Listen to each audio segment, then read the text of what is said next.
আজ শুক্রবার 28শে জ্যৈষ্ঠ 2026 সালের 12ই জুন, সিংহ রাশি, সিংহ লগ্ন, লিও সাইনের জাতক জাতিকাদের আজকের দিনটি কিন্তু এক কথায় মধ্যম প্রকৃতির অতিবাহিত হবে।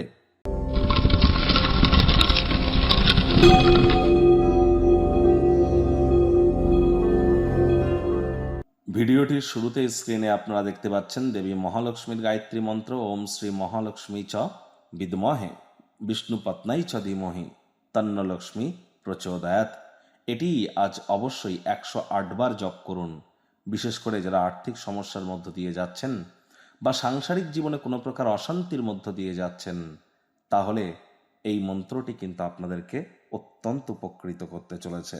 এমনকি এই মন্ত্র জপের মাধ্যমে কিন্তু আমাদের রোম্যান্টিক লাইফ, আমাদের অবশ্যই আমাদের বিউটি অর্থাৎ আমাদের শারীরিক সৌন্দর্যতা, এগুলিও কিন্তু বৃদ্ধি পেয়ে থাকে। তাহলে আপনারা জপ করেই দেখুন, অত্যন্ত শুভ পরিণামদায়ক ফলাফল নিশ্চিতভাবে পাবেন। এবং স্নানের জলে আপনারা হাফ কাপ কাঁচা দুধ অথবা 1 চিপি গোলাপ জল অথবা 3-4 ফোঁটা আতর বা ইত্তার দিয়ে স্নান করুন। শোয়ার ঘর, বেডরুমে আপনারা কচি কলাপাতা, আকাশি নীল অথবা সাদা রঙের প্রয়োগ বেশি বেশি করুন। যাদের বাড়িতে রূপোর পাত্র আছে, রূপোর পাত্রে জল খান। চেষ্টা করুন যতটা সম্ভব স্টিল এবং ফাইবারকে অ্যাভয়েড করা যায়। স্টিলের থালা গ্লাসে জল বা রাইস, লাঞ্চ, ডিনার এসব করবেন না। কাঁসার থালা ইউজ করুন। কাঁসার থালায় টকটা খাবেন না। আর প্লাস্টিকের জলের বোতল এবং স্টিলের গ্লাসকেও পারলে অ্যাভয়েড করুন। তামা বা পিতলের জলের বোতল বা গ্লাসকে আপনারা ইউজ করুন। এটি শারীরিকভাবে এই হিট ওয়েভের সময় আপনাদেরকে সহযোগিতা করতে চলেছে এবং গ্রহগত দিক থেকেও এটি আপনাদেরকে মহিমান্বিত করবে। মহিলাদের গায়ে কখনো হাত যেন তুলবেন না, আপনি পুরুষ হন অথবা মহিলা হন। মহিলাদের গায়ে হাত তুললে কিন্তু লক্ষ্মী তত্ত্বে আঘাত লাগে, অর্থনৈতিক ক্ষতি কিন্তু তখন এক প্রকার অবশ্যম্ভাবী হয়ে আমাদের সামনে পরিলক্ষিত হয়। সাবধান থাকবেন। ভাগ্যমিটার আজ আপনাদের বলছে 6/10। ভাগ্য আপনাদের অনুকূলেই থাকবে। স্বাস্থ্য এবং কর্ম, এই দুই ব্যাপারেই আপনাদেরকে একটু সাবধানতা এবং সচেতনতা অবলম্বন করে চলতে হবে। কায়িক পরিশ্রমের কারণে শরীরে ক্লান্তি আপনারা অনুভব করতেই পারেন। ওজন বুঝে ভোজন গ্রহণ করুন।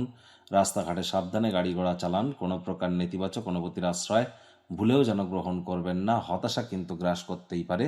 অন্যদের বিরুদ্ধে বিদ্বেষপূর্ণ মনোভাব পোষণ করার ক্ষেত্রে মানসিক উত্তেজনা কিন্তু বাড়তেই পারে।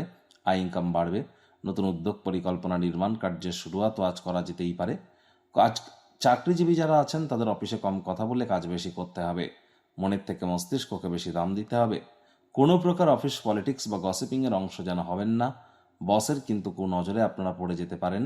রাজনীতিবিদ যারা আছেন জনসংযোগ বৃদ্ধি করুন। হার্ডওয়ার্ক, কঠোর কায়িক পরিশ্রমের কোনো বিকল্পই কিন্তু নেই।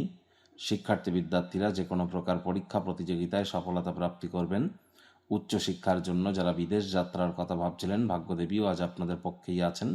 সন্তান সন্ততি থেকে থাকলে তাদের দিকে সজাগ দৃষ্টি আপনারা বজায় রাখুন। হাউস ওয়াইফ যারা আছেন দিনের শুরুটা তাড়াতাড়ি করুন। প্রেমিক প্রেমিকা, স্বামী স্ত্রী, না ভাব ভালোবাসা রোম্যান্স, না তর্ক বিতর্ক অশান্তি, কোনোটাতেই বাড়াবাড়ি যেন করবেন না। অন্যান্য দিনের ন্যায় আজকের দিনটিকে সাধারণ হিসাবে ট্রিট করবার আপ্রাণ প্রচেষ্টা আপনাদেরকে করতে হবে। শত্রুপক্ষ, বিরোধী পক্ষ একটু হলেও শক্তিশালী থাকছে। গৃহের পরিবেশ শান্তিপূর্ণ, নির্ঝঞ্ঝাট পরিগণিত হবে।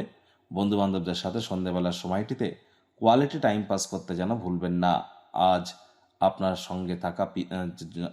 সঙ্গে থাকা সন্তান সন্ততিদের দিকে একটু নজর রাখুন। শরীরে চোট আঘাত কিন্তু প্রাপ্ত হতেই পারে। আপনারাও নিজের একটু সাবধানে কার ড্রাইভ করুন বা খেলাধুলো করলে সাবধানে করুন। চোট আঘাত কিন্তু লাগতেই পারে।